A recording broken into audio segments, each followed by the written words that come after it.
আমরা 11টা 14 মিনিটের সময় সংবাদ পাই আমাদের কন্ট্রোল রুমে পিজি হাসপাতালের এ ব্লকে বাংলাদেশ মেডিকেল বিশ্ববিদ্যালয়ের এ ব্লকের 4 তলায় একটা অগ্নিকাণ্ড সংঘটিত হয়েছে। সংবাদ প্রাপ্তির সাথে সাথে যেহেতু এটা বাংলাদেশ মেডিকেল বিশ্ববিদ্যালয় অত্যন্ত গুরুত্বপূর্ণ স্থাপনা, সেই বিচার বিবেচনা করে আমরা পলাশী ফায়ার স্টেশন থেকে 2টা ইউনিট এবং সদর দপ্তর যে সিদ্দিক বাজার ফায়ার স্টেশন থেকে আরো 2টা ইউনিট, পরবর্তীতে আরো 7টা ইউনিট আমরা ঘটনাস্থলে নিয়ে আসি।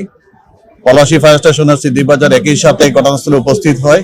4 তলায় গিয়ে দেখে আমাদের ফায়ার ফাইটাররা 4 তলায় যে সিলিং আছে এই সিলিং এর উপরে প্রচন্ড ধোঁয়া আছে এবং একটু হালকা আগুন বাইরে থেকে দেখা যাচ্ছিল।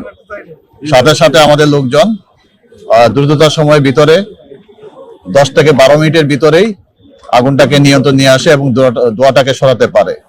কিন্তু দেখা গেছিল যে ফায়ার এক্সটিংগুইশারটা কিন্তু তারা ব্যবহার করছিল, কিন্তু যেহেতু সিলিং এর উপরে যেহেতু আগুন, যার কারণে আগুনের যে উৎপত্তি স্থল ছিল সেই উৎপত্তি স্থলে সেই ফায়ার এক্সটিংগুইশারটা ব্যবহার করা সম্ভব হয় না। প্রচন্ড ফায়ার এক্সটিংগুইশার যেটা ব্যবহার করা হয়েছে, যার কারণে পাউডার গুলো এলোমেলো অবস্থায় ঘুরতেছিল। তো আমরা 12 মিনিটের ভিতরেই আমরা নিয়ন্ত্রণ নিয়ে আসি। আগুনের কারণ এবং ক্ষতি এটা তদন্ত সাপেক্ষে, যেহেতু এটা বিদ্যুৎ লাইন চালু অবস্থায় ছিল এবং উপরে সিলিং এ বিদ্যুৎ লাইন ছিল, তো আমরা সম্ভাবনা করতেছি যে বৈদ্যুতিক শর্ট সার্কিট হইতে পারে।